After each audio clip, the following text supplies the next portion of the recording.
It's got an email yesterday. Someone says, "Haha, Harley, another raw vegans bite the dust. The raw bras have gone downhill because of your fruity craziness. Ha ha ha. That's proof that the raw vegan diet does not work. Ha ha. What do you have to say about that, Harley?" I'll tell you what. So I watched the video. Raw bras, cool guys. Three brothers who are like, truth seeking out there, just questioning things, experimenting, and I encourage that. So people say, "Harley, but they soft up, and it's like they did raw vegan for 4 months. And they said they couldn't train at the Olympic level they were going for, the trials. One of the brothers was swimming at the Olympic trials, correct me if I'm wrong, swimming with Michael Phelps. That's a pretty high level, man. Swimming at that level and not doing all the drugs that the other people do, that's pretty full on. That's a lot of talent to be able to do that. So if you've got the genetics to swim at the Olympic trials, you've got a pretty big fucking motor in there, man. You've got a big motor in there, and that motor's going to be chewing up a lot of fuel. So I'm thinking, what's happening to these guys? Why aren't they succeeding? So I read the Facebook quote, and it was they're eating 3,000 to 4,000 calories a day and trying to swim as fast as fucking Michael Phelps. And I'm thinking, hey, there's something wrong here, because Michael Phelps eats between 12,000 and 15,000 calories a day. So you got like up here, the 12 to 15, you got the 3,000 or 4,000 down here. 30% of that. So I'm thinking, if an athlete's eating 30% of the fuel of their, athletic idol, and they're not performing how they want to perform, I'm thinking, maybe there's something in that. Maybe if you put 30% of your fuel in your car and expect to drive the same distance as your friend in the same car, in the same direction, and your car breaks down, and you ring up the petrol station and go, hey, your petrol's not so good. It's like, hang on, you're only putting 30% of the fucking fuel in the tank. So my suggestion, the first mistake the Raw Bros did, is they underate hardcore. People say, Harley, 3,000 or 4,000 calories is a lot of calories. For who? For what? For someone, sitting on the couch or who doesn't have much muscle or much size? Yeah, maybe it's a lot of calories, but for these guys, high intensity, want to increase the muscle mass, you're not going to find bodybuilders eating 3,000 or 4,000 calories a day, man. So if you want to be a bodybuilder, Olympic level swimmer, 8,000 is probably a minimum. I mean, Google it up what these people are doing, So when Lance Armstrong comes to town, I'm eating the same amount of calories he is, and I can train with those guys, no problem. The biggest problem is getting past the security barricades, But when I'm training with Lance Armstrong in Adelaide this year, not a problem. Talking, having a chat, got through security, all good. Keeping up, not a problem. Why? Because I'm eating the same amount of calories as someone like Lance, or who's doing the same sort of training. You know what I mean? Trying to eat 30% less calories than Lance Armstrong and then expect to try and keep up in a ride ain't going to happen. You know what I mean? Ain't going to happen. Doesn't matter what diet you eat. If you don't get enough calories for glycogen production every day, is your training. You are going downhill, buddy. I don't care what you're eating. If you don't get enough carbs and you're trying to train hard, your performance is going. Doesn't matter if you're Lance Armstrong, Condor, or Phelps, or whatever. You don't get enough glycogen, see you later. The game's over. The race is over. And when you're trying to eat healthy and you're under eating like an anorexic, and you're trying to perform like a massive bodybuilder, Olympic swimmer, you're going to fuck up. You're going to hit the wall, and then you're going to tell people, oh, this diet doesn't work. It's not a diet, man. It's a lifestyle. It's a whole philosophy. It's not I eat fruits and veggies because it's healthy. So when people get dropped off the deep end because they undereat, and then they turn around and blame the diet and say, oh, vegan's not healthy. It's like, no.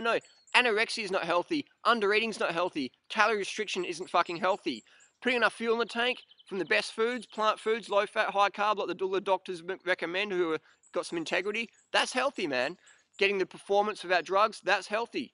So put enough fuel in the tank. That's my first point. 3,000 or 4,000 calories is not enough for the Raw Bras, man. These guys want to live the high intensity, high muscle, high fitness Olympic swimming trials lifestyle. 8,000 minimum for you guys. Whatever you're going to eat. And the next point was, one of the guys said, B12. Everyone who's a vegan gets a B12 deficiency. And I'm like, fuck, man. I thought we covered this, but I'll keep covering it until everyone in the world knows about it. So until 6 billion people in the world understand about B12, I'll keep doing YouTube videos about it. Anyway, so this is a great book to read. Why do I recommend this book? It's because there's other books to recommend, but they're written by vegans. Sally is a staunch anti-vegan, and you can get it in the book. So this is a book to read. It's not written by vegans, so there's no bias there. Incredible book, and I encourage people to read this book, and then after reading the book, with all the clinical studies. This is full of clinical studies. It's not some naturopath, psychopath, homeopath, woo-wah, spiritual woo-woo bullshit. This is clinical stuff all around the world, no bias, whatever. Read this book if you've got a concern about vitamin B12 deficiency. Could it be B12 by Sally Patchlock? And I applaud Sally for writing this book, and Jeffrey as well, because it's got some fantastic stats in this. So I encourage people to read this book and then go around telling people that, you know, a vegan diet is what causes B12 deficiency, which is absolutely the opposite, because 40% of the United States has B12 deficiency.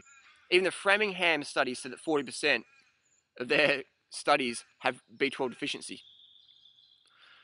So I'm not sure if the Framingham study was just studying vegans, but incredible book. So it talks about if you've had surgery, if you've had a history of smoking or celiacs or malabsorption or drug abuse or, you know, cobalamin G deficiency, all these things I didn't even know about until I read this book. And I was like, holy shit, this is a great book to read. So then someone, and then when the Raw Brahs says, oh, you know, like, you got to do B12 injections the rest of your life if you're a vegan, it's like, what the fuck? You can walk into any pharmacy, any chemist in the Western world or in Southeast Asia, and they sell B12 supplements.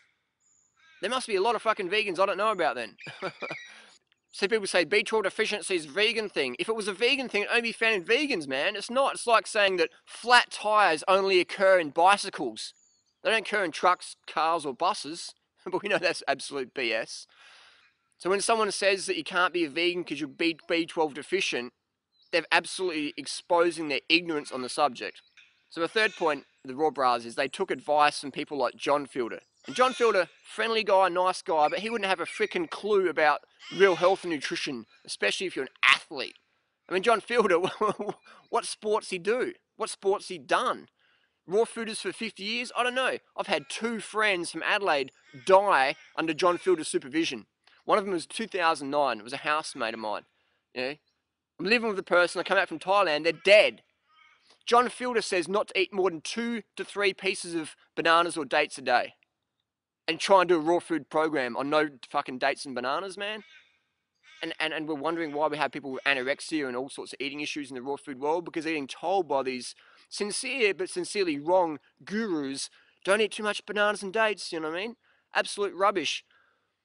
So if you meet someone who's been doing something for 30, 40, 50 years in a car park and you're taking advice from them, that's good, but don't change your whole freaking life because of one meeting. Spend time with that person, ask that person questions. How does that person perform? How's that person, what's their emotional stability like? Are they on steroids? Are they on drugs? Ask more questions before you jump into final conclusions.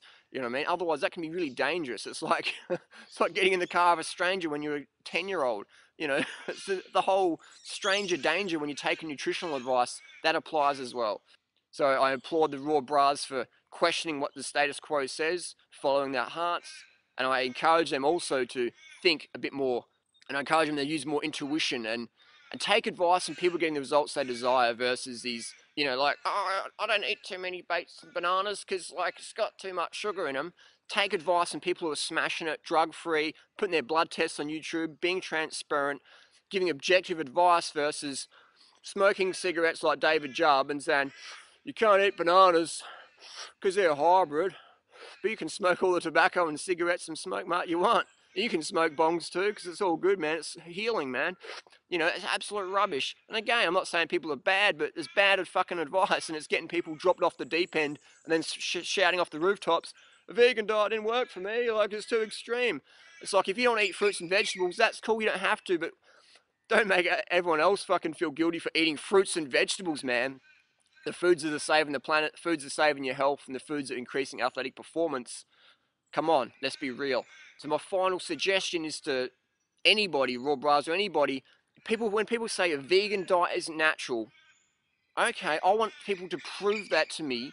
If a vegan diet wasn't natural, we could walk up to the next animal we see without judgment, without any conditioning, and just walk up to the animal, follow instincts, bite that animal, just chew into that animal, and have that warm blood in our mouth and just relish that.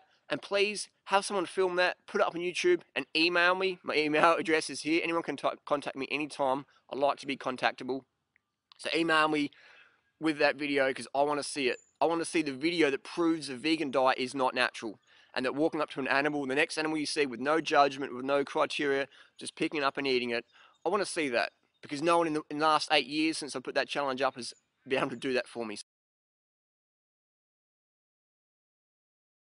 So to wrap it up, the first problem with the raw brahs is they're under eating big time. 3,000 calories a day ain't going to cut it if you want to increase your muscle mass. If you're already a high intensity person, if you want to increase that intensity and swim at Olympic trials, 3,000 calories ain't going to do it, man. 8,000 minimum for you guys. 2, saying I can't be a vegan because it's not natural and that we're designed to walk up to cats and dogs and just bite into them, and that B12 deficiency is only found in vegans, and vegans only use B12 injections. It's like absolute rubbish. All Olympic athletes use B12 injections. Ask them, ask the coaches, email them. They'll tell you what's happening. Michael Phelps uses B12 injections. Third one, taking advice from people who aren't getting the results you desire, who aren't transparent. People are saying, I'm a breatharian and I've got like, bodybuilder's physique, but I'm a breatharian. It's like fucking bullshit, man. I haven't eaten for 20 years and I'm like super strong. It's like bullshit, man. So third one is taking advice from people who aren't getting the results you desire. John Field, all those guys, man, David Jubb, the people who are doing the drugs or have got anorexia or whatever, who just, whatever. That's the 3 things, man. Improve on those and keep on charging down the path. So does that make sense? That's how we make the mistakes, and I'm glad people do videos and send me emails and stuff like that, because then we can get to the bottom dollar, the bottom line. Why are people making mistakes?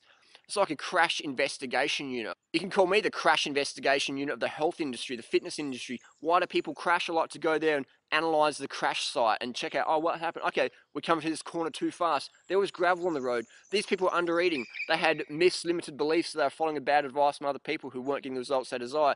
Crash investigation unit, Durianrider, I'm here. Send me the next crash. Case closed.